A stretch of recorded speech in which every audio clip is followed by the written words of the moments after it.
वेदों से चलते हैं। हमारे पास में सबसे पुराने जो लिखित डॉक्यूमेंट है वो वेद है, और वेदों के लिए कहा गया है कि वेद ईश्वर कृत है, ईश्वर के द्वारा बनाए गए हैं, ईश्वर की वाणी है।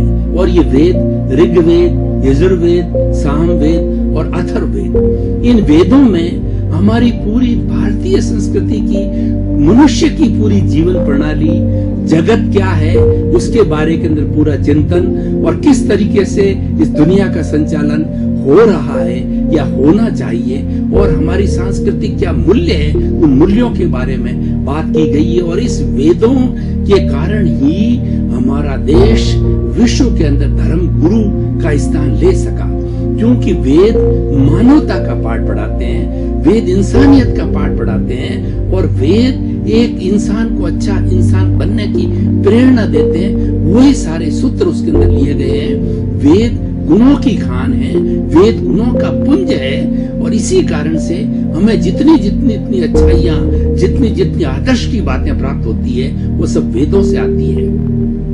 वेद के बाद में आया वेदांत। उसका अगर हम संधि विच्छेद करें तो वेद प्लस अंत, जहां वेद का अंत होता है वो वेदांत कहलाता है। अंत का अर्थ ये नहीं है कि वो समाप्त हो रहे हैं, अंत का अर्थ होता है वेद संपन्न हो गए, उनको लिखा जा चुका, उनकी पूर्णता हो गई, उसके बाद में वेदांत आया, और वो वेदांत ही उपनिषद है। यानी वेद ईश्वर कृत कहे जाते हैं, और हमारे उत्तरोत्तर ऋषियों ने, मुनियों ने, आचार्यों ने, महापुरुषों ने उसके ऊपर टिप्पणी लिखी, उस पर भाष्य लिखा, उस पर चूड़नी लिखी, उस पर कमेंट्री लिखी, वो सारे उपनिषद कहलाते हैं। और उपनिषद, इन 4 वेदों का वर्गीकरण करने पर उपनिषद है वो कुल 108 उपनिषद हो गए। कठोपनिषद, ईशोपनिषद और मंडूक उपनिषद, इस तरीके से 108 की संख्या के अंदर उपनिषद है, और वो सारा वेदों का सार है। 4 वेदों में से जो अलग अलग लिया गया है कमेंट्री के रूप के अंदर, वह इस उपनिषद के अंदर आता है। अब उपनिषद का आधार क्या है?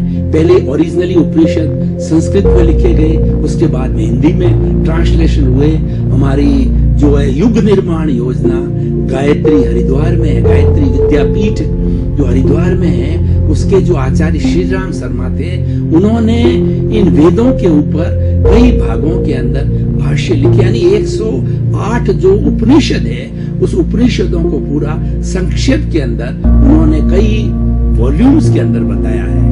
अब हम उपनिषद के अंदर, वैसे तो 108 उपनिषद की हम सबकी व्याख्या करें तो बहुत लंबा समय लग सकता है, लेकिन हमारे पास में समय सीमित है, तो हम उपनिषदों के सार को देखेंगे। उपनिषदों का सार, सबसे पहले उपनिषदों का जो पोर्शन है जगत से लेकर के चलता हूं कि जगत किसे कैसे कहते हैं, जिसकी सृष्टि किसे कहते हैं, जिसमें हम रह रहे हैं, वो सृष्टि क्या है, और वो सृष्टि का जो है क्या मान्यता है, और वो सृष्टि का क्या फंक्शन है, सृष्टि हमारा क्या लाभ करती है, और सृष्टि के प्रति हमारा क्या उत्तरदायित्व है, ये सारा उपनिषदों के अंदर वर्णन है। तो प्रकृति को वेदों के अंदर मां कहा गया है, और ये प्रकृति पंचभूतात्मक मानी गई है। पृथ्वी, जल, अग्नि, वायु और आकाश, ये मूल 5 भूत है। इन 5 भूतों के द्वारा सृष्टि का निर्माण हुआ है, और इस 5 भूतों से ही इस सृष्टि में रहने वाले जितने भी प्राणी हैं, सृष्टि मां होने के कारण ये 84 लाख जीवा योनि के प्राणियों को आश्रय देता है, अवगाहना देता है, रहने के लिए स्थान देता है। जैसे हमारा घर होता है, मकान होता है, उसके अंदर हम रहते हैं, वो हमको स्थान देता है, वो हमको शरण देता है। उसी तरीके से ये सृष्टि माँ जो है, ये हमें अवगाहना देती है, हमें शरण देती है। उस सृष्टि माँ के अंदर 5 भूतों को पूजनीय माना गया है। पृथ्वी की पूजा होती है, जल देवता के रूप में पूजे जाते हैं, अग्नि देवता के रूप में पूजे जाते हैं, वायु देवता के रूप में पूजे जाते हैं, और आकाश के अंदर तो 33.5 करोड़ देवता निवास करते हैं। ब्रह्मा विष्णु यानी स्वर्ग में निवास करते हैं, स्वर्ग को आकाश में माना गया है, और हमारा जो नर्क, जो कुकर्म करते हैं, जो नर्क में जाते हैं, वह इस पृथ्वी के धरातल के अंदर है। और हम मनुष्य, कीड़े मकोड़े, जानवर, पशु पक्षी जो है, ये चराचर जगत है, इस पृथ्वी के इस मनुष्य लोक के अंदर हम रहते हैं।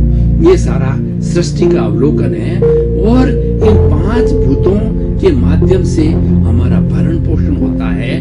और ये अगर प्रकृति न हो तो हम अवस्थित नहीं रह सकते, हमारा जीवन यापन नहीं हो सकता, हम सुख से नहीं रह सकते हैं, हम आनंद की प्राप्ति नहीं कर सकते हैं। ऐसा है कि भाई और बहनों, दर्शकगण, श्रोतागण, मैं आपको एक उदाहरण के द्वारा बताना चाहता हूं कि हम अपना घर छोड़ करके बाहर जाते हैं तो सबसे पहले हम ये चिंतन करते हैं, हमारे जिसके निमंत्रण पर हम जाते हैं या जिस कार्य के लिए जाते हैं, तो सबसे पहले हम ये विचार विमर्श करते हैं, हम ये चिंतन करते हैं कि पूरा दिन तो मैं मेरे कार्य के अंदर व्यवस्थित रहूंगा, शाम के बाद रात्रि के अंदर कहाँ निवास करूंगा, किसकी शरण में रहूंगा। तो इसी तरीके से 84 लाख जीवा योनि है, वो अपने कर्मों के कारण जो है जन्म लेते हैं, और कर्मों के अनुरूप ही वो अपना कार्य करते हैं या कर्म भुगतते हैं।